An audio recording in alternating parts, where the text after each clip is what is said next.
वंदम भंती जी। मंगलो बोलिए। तो मेरा सवाल यह है बंटी जी, अब तो जो मैंने अविद्या में जो भी कर्म किए हैं, अभी प्रज्ञा से जो कर्म नहीं कर रहा हूँ, तो जो हम्म अविद्या में कर्म हो चुके हैं, तो आगे चल के हम्म। वो जो अभी मैं प्रज्ञा से जो कर्म अच्छे कर रहा हूँ, तो वो कम हो सकते हैं क्या उस पर? बिल्कुल, उसका प्रभाव कम होता है। जब आप प्रज्ञापूर्ण कर्म कर रहे हो तो आप कहीं ना कहीं अपने संस्कारों को भी काट रहे हो, कम कर रहे हो, है ना। अपने हाँ हाँ संस्कारों को बदल रहे हो, कुशल चित्त को मजबूत कर रहे हो।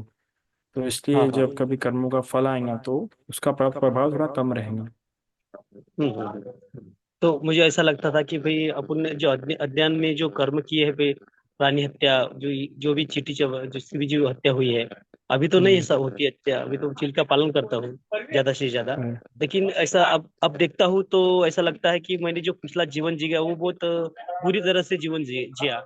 तो उससे जरा मन में खंत तो रहता है कि भाई कैसा करना, अब जो कर्म तो हो चुके हैं, तो उस पर विपाक कर्म तो भोगना तो पड़ेगा ही, लेकिन कम हो सकते हैं क्या, ऐसा मेरा हाँ बिल्कुल बिल्कुल, कम हो जाएगा। कई सारे कर्म तो समय के हिसाब से क्षीण हो जाते हैं, मिलते भी नहीं, फल भी नहीं देते कई सारे हाँ। कर्म।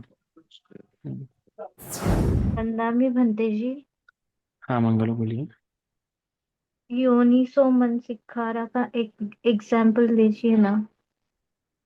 यूनिसो मनसिकार का एग्जाम्पल दीजिए। मेरा यूनिसो मनसिकार पे एक लेक्चर हो चुका है। अच्छा, एक बार फिर से ले लूंगा शायद से यहाँ पे मैं एक बार।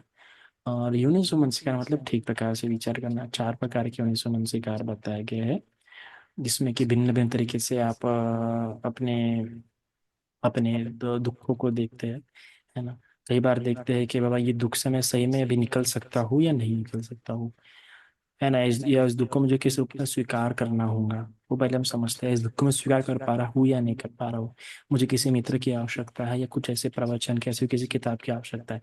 इस प्रकार जब आप सोचते हैं तो आप यूं समझ से कार्य कर रहे हैं।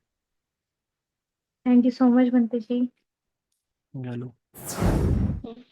वंदनामी बनते जी। मंगल हो। बनते जी, मेरा क्वेश्चन ये था कि जैसे हम आनापान की साधना करते हैं तो इससे हमारे जो पुराने विकार हैं वो निकल जाएंगे। हाँ, अगर शरीर के आधार पर कर रहे हैं तो।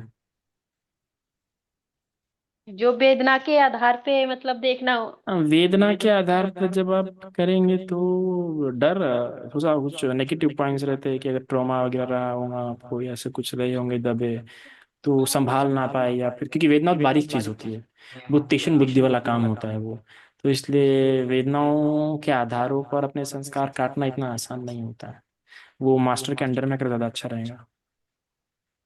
बनते जी। नमी बनते जी, आपके सुखी बोलो बोलो। दीर्घायु और स्वस्थ जीवन की कामना करते हैं। आप हमेशा स्वस्थ रहे और ऐसे ही धम्म देशना देकर हमारा जीवन बदलते रहे।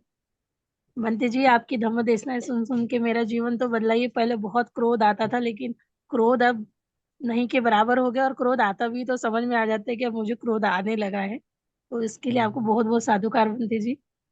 बनते जी, अभी 2-3 दिन से पता नहीं क्यों ऐसा ध्यान करते हैं, लेकिन ध्यान उतने अच्छे तरीके से लग नहीं पा रहा है। तो उसके लिए क्या कर सकते हैं? देखिए, कई बार जीवन में ऐसी स्थिति आती है कि जिसमें ध्यान नहीं लगता है प्रॉपरली, कुछ कुछ सन ऐसा आता है। बस व्याकुल मत होइए, कुछ दिन ठहरिए, ठीक है। बस प्रैक्टिस कंटिन्यू करते रहिए। होता है कभी कभार, है ना। अगर जैसे ध्यान लग रहा है वैसे मतलब बुद्धानुसति कीजिए, धम्म संघानुसति, कोई कोई कर्मस्थान का अभ्यास करते हुए अभ्यास कीजिए। पर कुछ कुछ समय आता है जीवन में, महीने 2 महीने 3 महीने बाद, 1 महीने बाद, कि थोड़ा लगता है कि ध्यान प्रॉपर नहीं हो रहा, और होता भी नहीं क्योंकि कई सारी प्रॉब्लम्स आ जाती है। तो आप कर्मठान का अभ्यास कीजिए, जिस पर जो ज़्यादा श्रद्धा होगी वो सती का अभ्यास कीजिए। बुद्धानुसति, धम्मानुसति, संघानुसति का। ठीक है।